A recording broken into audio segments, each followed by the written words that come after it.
The NBA's talent pool is in an amazing place right now, with several new rising stars seemingly getting drafted every year. The young talent in the league is arguably better than it has been in a long time, which is especially promising due to the fact that several future Hall of Famers and legends are approaching the end of their careers, such as Dwayne Wade and Dirk Nowitzki. The thing is, though, that not every promising young player that puts up good numbers is capable of leading a team to winning meaningful games, which brings us to the topic of today's video. Today, we'll be discussing 5 players that have been in the league for at least a few years now and have put up some impressive numbers, but still desperately need to prove that they can be a key contributor on a winning team. Before we start though, make sure to subscribe to the channel as all support is very much appreciated. Now, with that being said, let's begin. Up first, let's talk about someone that was in the headlines all year long for all of the wrong reasons, Anthony Davis. Davis has been heralded as the next all-time great big man set to dominate the league since he was drafted and got selected to play for Team USA straight out of college. With the amount of hype comes lofty expectations, and he simply hasn't lived up to them. He has all the talent in the world to be an MVP candidate and one of the best players in the league, and he proves it in the box score. This is now his 7th season in the league, and he's averaged over 20 points per game in the last 6. He's also averaged over 28 points per game in each of the last 3 seasons, along with leading the NBA in blocks per game on 3 separate occasions as well. He's capable of being a dominant rim protector that can also score with the best of them, but the issue is that he's struggled to turn that individual success into team success. Through 7 seasons now, he has only led his Pelicans team to the playoff 2 times, winning just 1 series in that span. That's just not good enough, and you can make the excuse that he hasn't had the best supporting cast, but the best players in the league find a way to get it done and are held to a higher standard than the rest. And if he wants to be put in that upper echelon, then he needs to produce like one. They showed serious promise in last year's playoffs, and this offseason, the Pelicans improved their roster by adding guys like Julius Randle and Elfrid Payton, yet they somehow took a big step backward. Davis's trade request didn't exactly help the situation either, causing further distractions that probably set the team back even further. His request will probably be granted this summer, and with whatever team he gets traded to, there will be a ton of eyes on him waiting to see if he's capable of being the guy he was expected to be and lead a team deep in the playoffs. Next up, let's talk about Kemba Walker and his situation on the Charlotte Hornets. To be completely honest, I feel bad for Kemba. He's been in Charlotte for 8 years now since he got drafted there, and in that span, the team has been one of the most poorly run organizations in the entire NBA, and have a legit argument for being the worst of the worst in that regard. Kemba wasn't by any means a star from the jump in his career though, as it did take him 4 years to go from being a nice middle-of-the-pack point guard to being an actual all-star caliber player. Once he did take that leap though, he had given the organization plenty of time to surround him with a cast of guys capable of competing for the playoffs year in and year out, but that has never come close to happening. Walker has only gotten his team to the playoffs twice in those 8 years, against all odds, and then they lost in the first round both times. Throughout this entire time span, the best teammate Walker has ever had have been a washed Dwight Howard and Nicholas Batum, who played his best years on the Trailblazers. As time has gone on, the supporting cast around Walker has gotten progressively worse and worse, which is frustrating because Walker has been progressively improving every season. Luckily, Walker is a free agent this summer, and he will have a choice regarding where he wants to play.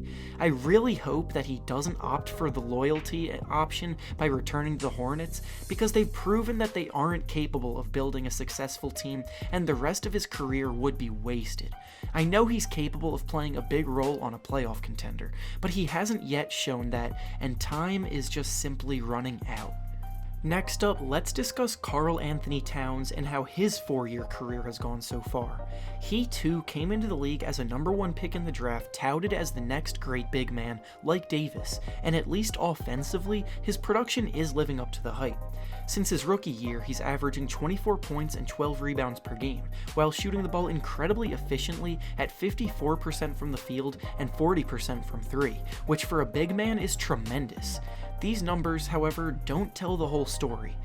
Defensively, Towns has been a major negative for most of his career, and rim protection from centers is incredibly important when forming a good defense. Towns may not be the only reason that the Wolves ranked 24th in defense this year, but it certainly is a big factor. So far, the Wolves have only made the playoffs once with Towns on the team, and that was last year when Jimmy Butler was on the team. Butler was the one that made that team go and took them to the next level, because when he missed time with injury, they struggled mightily. Without Butler on the team the other 3 years, though, the Wolves have been stuck in the lottery year after year. Towns still has so much room for improvement and a lot of time left in his career to do so, but the fact of the matter is that he hasn't really accomplished all that much despite his massive talent level. Now that he signed a 5-year Supermax extension with the team, the pressure will be on him to not only get his team to the playoffs, but to make some noise as their leader. Whether or not he can do that, though, is yet to be seen. The next player we'll discuss was actually a teammate of Towns in the past, being Zach Lavine of the Chicago Bulls. This season was Lavine's 5th in the NBA, and he's made noise in numerous different ways. Early on in his career, he made a name for himself by electrifying the dunk contest and winning it twice behind some absolutely absurd dunks. Not wanting to be labeled as just a dunker, though, he has steadily improved his overall offensive game year after year. He had a slight setback when he tore his ACL, and last year he struggled naturally while trying to get back into the swing of things during recovery.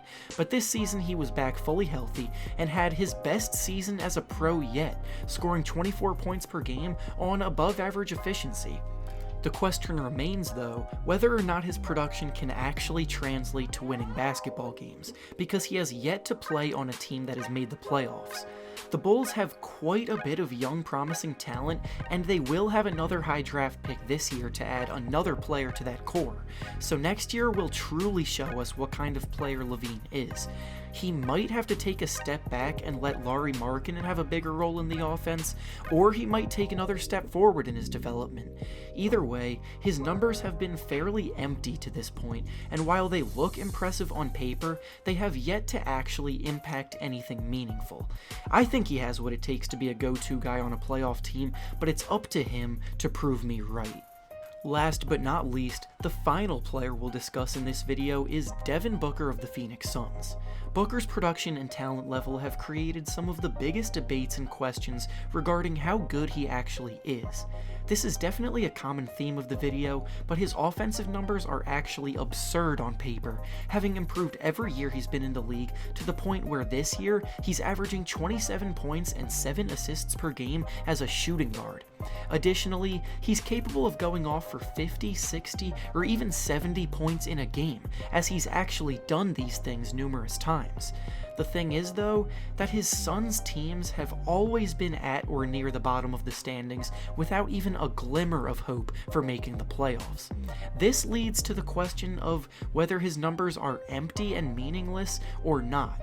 For me, I think saying this is way too harsh, because while I said earlier in the video that the Hornets have been one of the worst run organizations, the Suns are right there with them in that regard.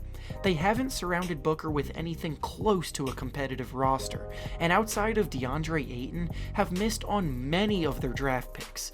Is Booker completely without fault? No. He needs to improve on the defensive end in a big way, because he currently ranks as one of the worst on that end. However, despite the massive numbers, if he really wants to be considered one of the best players in the league, he needs to escape the basement. That is on him, and it's on the ownership to put together a competent team around him. Until that happens, it's difficult to say how good Booker can actually be. And with that being said, that's all I have for you today. Make sure to leave a like on the video and subscribe to the channel for more NBA content. Thanks for watching, and I'll see you all next time.